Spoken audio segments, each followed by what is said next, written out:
Government job versus corporate life. Government job ಎಷ್ಟು important ಅಂತ ನಿಮಗೆ ಈ ವಿಡಿಯೋದಲ್ಲಿ ಹೇಳ್ತೀನಿ.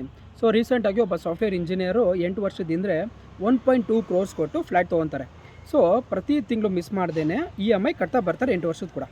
ಸೊ ರೀಸೆಂಟಾಗಿ ಅವರು ಲಾಸ್ಟ್ ಇಯರು ಅಕ್ಟೋಬರಲ್ಲೇನೋ ಲೇ ಆಫ್ ಆಗ್ತಾರೆ. ಲೇ ಆಫ್ ಆಗಿ 3 months ಕಟ್ಟೋಕ್ಕಾಗಲ್ಲ.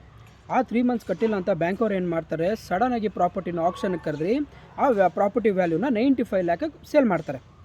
ಅವ್ರು ಏನು ಮಾಡಿದ್ರು, 80 ಲಕ್ಷ ಅವ್ರು ಇಟ್ಕೊಂಡು ಬರೀ 15 lakhs ಅವನು ಕೊಡ್ತಾರೆ. ಸೊ ಜಸ್ಟ್ ಇಮ್ಯಾಜಿನ್ನು, ಆಯಪ್ಪ ಮೊದಲೇ ಲೇ ಆಫ್ ಆಗಿರ್ತಾರೆ, ಪ್ಲಸ್ ಆಯಪ್ಪನ ಕೋಟಿ ಬೆಳೆ ಬಾಳೋ ಒಂದು ಪ್ರಾಪರ್ಟಿನ ಬ್ಯಾಂಕವ್ರು ಕೇವಲ ಅವ್ರದ್ದೆಲ್ಲ ಏನೇನಿದೆಲ್ಲ ತೀರಿಸ್ಕೊಂಡು ಬರೀ 15 ಲಕ್ಷ ಅವ್ರು ಕೊಟ್ಟಿದ್ದಾರೆ. ಜಸ್ಟ್ ಇಮ್ಯಾಜಿನ್, ಅವನು ಬರೀ 15 ವರ್ಷಕ್ಕೋಸ್ಕರ ಅವ್ನು ಇಷ್ಟೊಂದು ವರ್ಷ ಅವನು ಕಷ್ಟಪಡಬೇಕಾಗಿತ್ತಾ? ನೀವೇ ಇಮ್ಯಾಜಿನ್ ಮಾಡಿ. ಅಂದರೆ ಇದ್ರಲ್ಲಿ ನಾನು ಏನು ಹೇಳಕ್ಕೆ ಬರ್ತೀನಿ ಅಂದರೆ, ಕಾರ್ಪೊರೇಟ್ನ ನೀವು ನಂಬ್ಕೊಂಡು ನೀವೇನಾದ್ರು EMI, car EMI, loan EMI ಕಟ್ತಿದ್ದೀರಂದರೆ ದಯವಿಟ್ಟು ಹೇಳ್ತೀನಿ, this video is not for you guys. Please try to understand. ಇವಾಗಾದ್ರೂ ನೀವು ಕಂಫರ್ಟ್ ಝೋನಿಂದ ಆಚೆ ಬನ್ನಿ. Do something, leave the hell of corporate life.